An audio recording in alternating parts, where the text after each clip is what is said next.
I just have been thinking about social media, Twitter, Threads, all the ones that still people a thing? I think maybe for a while longer it'll be a thing. Okay. Everybody has to kind of like slowly kind of back away from it. Like we made a big deal about how this was going to be the next thing, yeah. so we can't just stop using it, but we have to kind of back away. quietly walk away.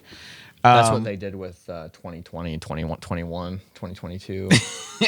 They all just slowly back away from it. Hope it goes away, but maybe bring it back. Yeah. I was thinking about how seeing random people say random stupid stuff on Twitter makes you feel like everybody thinks that.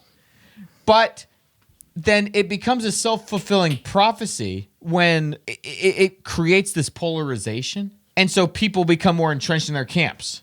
So it's like before we had social media and all this stuff, everybody just talked in person. And you had to actually be able to have conversations with each other and find common ground on things because you couldn't just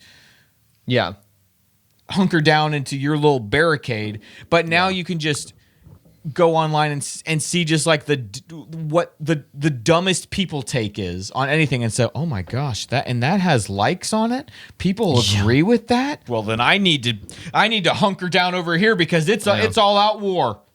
It is. And that goes for everybody on all sides of everything.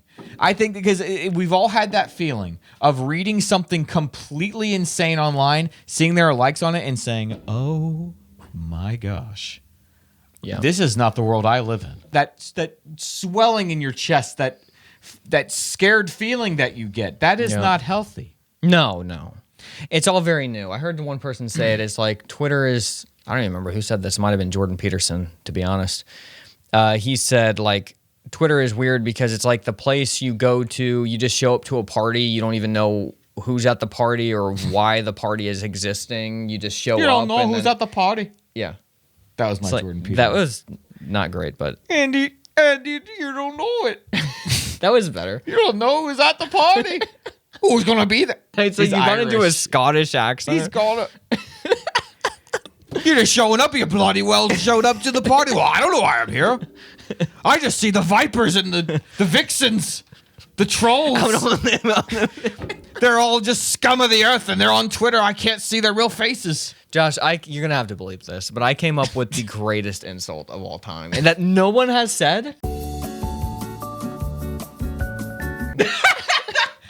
I've heard that before. Did I come up? I told you that Maybe a you while told me ago. before. I deleted it all. I always deleted it. I never posted. Back in the day, you had to buy something. You had to invest your money in something to have it be an influence into your life. So, for instance, like buying a CD, gosh, you would invest money into the CD. That is so true. Like Under Oath, you would buy an Under Oath CD because I'm thinking about this because as I'm driving here, Under Oath just randomly, my phone randomly plays Under Oath because I have Apple Music. It made me think like, okay, I'm glad that this song popped up because I like this song, but then you just feel weird because it's like, I didn't choose this.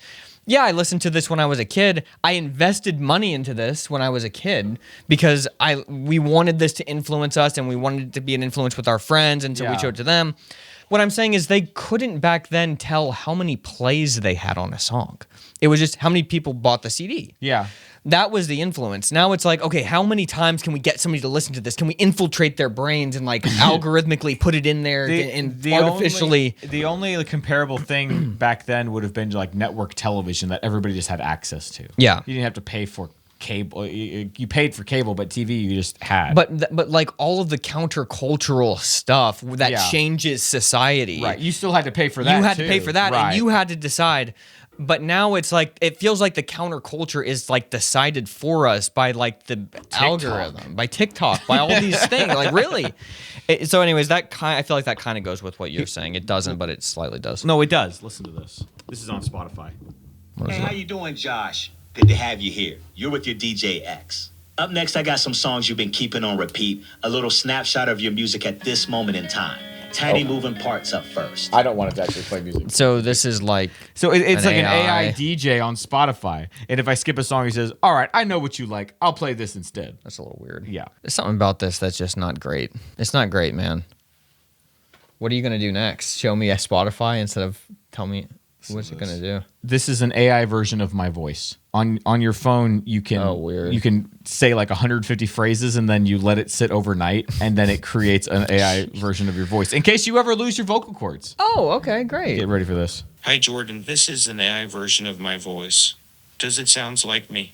I love you. But don't be weird about it, okay? Dude, that is weird.